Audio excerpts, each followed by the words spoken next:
প্রিয় Indian visa প্রত্যাশী ভাই বোনেরা, আমাদের চ্যানেলে আপনাদেরকে স্বাগতম। আমরা প্রতিনিয়ত ইন্ডিয়ান ভিসা সম্পর্কে আপডেট দিয়ে থাকি। আমরা ভিসা প্রসেসিংয়ের কাজ করি। আমাদের কাছে সবার আগে ইন্ডিয়ান ভিসা সম্পর্কিত সকল আপডেট পেয়ে যাবেন। আজকের আপডেট আপনাদেরকে জানাবো। সম্প্রতি বেনাপোল বন্দরে ঘটে যাওয়া কিছু ঘটনা নিয়ে একটি নিউজ করেছে প্রথম আলো। বেনাপোল বন্দরে ইমিগ্রেশনের চিরচেরা ভিড় নেই, অনেকের মনে সংশয়। আজ মঙ্গলবার বেলা 1:45 যশোরের বেনাপোল ইমিগ্রেশন ও আন্তর্জাতিক প্যাসেঞ্জার টার্মিনাল প্রায় ফাঁকা।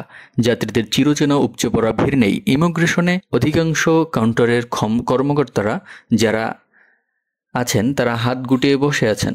শ্রমিকদের তেমন ব্যস্ততা নেই। অনেকটা শঙ্কা নিয়ে ভারত থেকে যাত্রীরা ফিরছেন। ছোট একটা ব্যাগ নিয়ে ভারত থেকে ফেরেন হীরালাল দাস। কুমিল্লার লাঙ্গলকোট উপজেলায় শহরের বাসিন্দা তিনি। বেনাপোল ফিরে হীরালাল দাস বলেন, গতকাল ভারতে পেট্রাপোল সীমান্তে ব্যাপক আন্দোলন হয়েছে শুনে কোনো কিছু কেনাকাটা না করেই ফিরে এসেছি। জিনিসপত্র নিয়ে প্রবেশ করতে দেবে কি এই আশঙ্কায় পরনের পোশাক ছাড়া ব্যাগের কিছুই নিয়ে আসিনি। 10 দিন আগে কলকাতার বারাসাতে আত্মীয়ের বাড়িতে বেড়াতে গিয়েছিলাম। যাওয়ার দিনে বেনাপোল বন্দরে উপচে পড়া ভিড় ছিল। ইমিগ্রেশন করতে 2 থেকে 3 ঘন্টা সময় লেগেছিল, কিন্তু আজ মাত্র 15 থেকে 20 মিনিটের মধ্যে পেট্রাপোল ও বেনাপোল ইমিগ্রেশন শেষ হয়েছে। যাত্রীর চাপ একদম নেই বললেই চলে।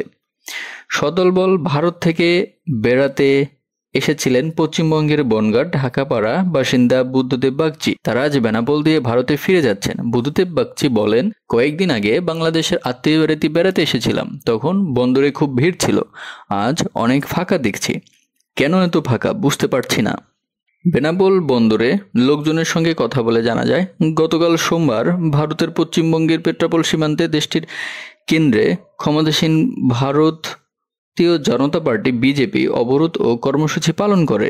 এ সময় পেট্রাপোল শূন্যরেখার ওপারে গেটের সামনে দাঁড়িয়ে দলটির নেতাকর্মীরা বাংলাদেশের বিরুদ্ধে স্লোগান দেন। তখন দুই দেশের মধ্যে আমদানি রপ্তানি বাণিজ্য বন্ধ হয়ে যায়।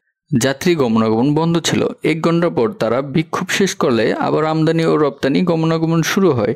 আপনারা দেখতে পাচ্ছেন বেনাপোল বন্দরের একটি ছবি, একদম ফাঁকা, শুনশান নিরাপত্তা। বেনাপোল বন্দরের লোকজনের সঙ্গে কথা বলে জানা যায়, গতকাল সোমবার ভারতের পশ্চিমবঙ্গের পেট্রাপোল সীমান্তে দেশটির কেন্দ্রে ক্ষমতাসীন ভারতীয় জনতা পার্টি বিজেপি অবরোধ ও বিক্ষোভ কর্মসূচি পালন করে।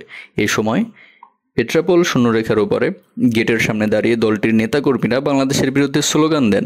তখন দুই দেশের মধ্যে আমদানি রপ্তানি বাণিজ্য বন্ধ হয়ে যায়। যাত্রী গমনাগমন বন্ধ ছিল। 1 ঘন্টা পর তারা বিক্ষোভ শেষ করলে আবার আমদানি রপ্তানি যাত্রী গমনাগমন শুরু হয়। সেই আন্দোলনের প্রভাব আজ যাত্রী গমনাগমন ও পণ্য আমদানি রপ্তানি বাণিজ্য কিছুটা কমছে। বেনাপোল ইমিগ্রেশন সূত্রে জানা গেছে, আজ বেলা 1টা পর্যন্ত বাংলাদেশ ও ভারতের মধ্যে প্রায় 1,500 মানুষ যাতায়াত করেছেন। এর মধ্যে বাংলাদেশ থেকে ভারতে গেছেন 775 জন এবং ভারত থেকে বাংলাদেশে ফিরেছেন 769 জন। সন্ধ্যা 6টা পর্যন্ত যাত্রী আসা যাওয়া হলেও মূলত বেলা 2টা পর্যন্ত যাত্রীর চাপ বেশি থাকে। সেই অনুযায়ী সন্ধ্যা পর্যন্ত আরও 300 থেকে 400 যাত্রী যাতায়াত করতে পারেন বলে পুলিশ জানায়। গতকাল দুই দেশের মধ্যে প্রায় 4,000 যাত্রী যাতায়াত করেছেন, যদিও 5 আগস্টের আগে এই সংখ্যা ছিল প্রতিদিন 7,500 থেকে 8,000। জুলাই মাসের পর ভারত সরকার বাংলাদেশের জনগণের ভ্রমণ ভিসা দেওয়া বন্ধ ঘোষণা করে। এরপর থেকে যাত্রীর সংখ্যা কমতে শুরু করে। 15 ডিসেম্বর পর্যন্ত অধিকাংশ মানুষের ভিসার মেয়াদ রয়েছে। এরপর থেকে দুই দেশের মধ্যে গমনাগমন আরও কমে যাওয়ার শঙ্কা রয়েছে। দুই দেশের মধ্যে মানুষের যাতায়াত কমে যাওয়ার কারণ জানতে চাইলে ইমিগ্রেশন পুলিশ বেনাপোলে ভারপ্রাপ্ত কর্মকর্তা ওসি মোহাম্মদ ইমতিয়াজ আহসানুল কাদের ভূঁইয়া বলেন, দেশের রাজনৈতিক পরিস্থিতির কারণে যাত্রী কমতে পারে। তাছাড়া 15 ডিসেম্বর পর্যন্ত অধিকাংশ যাত্রীর ভারতীয় ভিসার মেয়াদ রয়েছে। এখন থেকে প্রতিদিন একটু একটু করে সংখ্যা কমতে থাকবে। পণ্য আমদানি রপ্তানি ক্ষেত্রেও কিছুটা প্রভাব পড়েছে। বেলা 2টা পর্যন্ত বাংলাদেশের প্রবেশের অপেক্ষায় ভারতের পেট্রাপোলে পণ্য নিয়ে 600টি ট্রাক দাঁড়িয়ে আছে। বেনাপোলে আমদানি রপ্তানি স্টাফ অ্যাসোসিয়েশন সাধারণ সম্পাদক সাদুর রহমান বলেন, 5 আগস্টের পর থেকে দুই দেশের মধ্যে আমদানি রপ্তানি কমে গেছে, তবে পেট্রাপোল আন্দোলনের প্রভাব তেমন পড়েনি। বাংলাদেশের প্রবেশের অপেক্ষায় ভারতের ওপারে পণ্য বোঝাই 600টি ট্রাক দাঁড়িয়ে আছে। বেনাপোল বন্দর সূত্রে জানা গেছে, আজও বেলা 2টা পর্যন্ত ভারত থেকে 105 ট্রাক পণ্য আমদানি ও 100 ট্রাক পণ্য রপ্তানি রয়েছে। গতকাল আমদানি হয় 243 ট্রাক ও রপ্তানি হয় 201 ট্রাক পণ্য।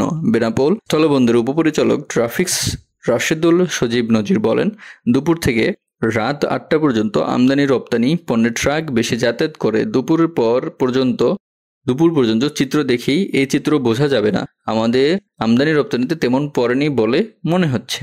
সুপ্রিয় ভিসা প্রত্যাশী ভাই বোনেরা, আপনারা প্রথম আলোর সংবাদটি শুনলেন। সম্প্রতি বেনাপোল বন্দরে যা পেট্রাপোলের দিকে যে ঝামেলাটা করছে, তো সেক্ষেত্রে আমরা আপাতত আশঙ্কা করতে পারি যে ভিসার সমস্যার সমাধান হবে না। যদি কিছুটা রাজনৈতিক অবস্থার শিথিলতা আসে তাহলে আশা করা যায় ভিসার জটিলতা সমস্যা সমাধান হবে। ধন্যবাদ। আমাদের চ্যানেলে সাবস্ক্রাইব করুন। ভারতীয় ভিসা সম্পর্কে নিয়মিত আপডেট পেয়ে যাবেন সবার আগে।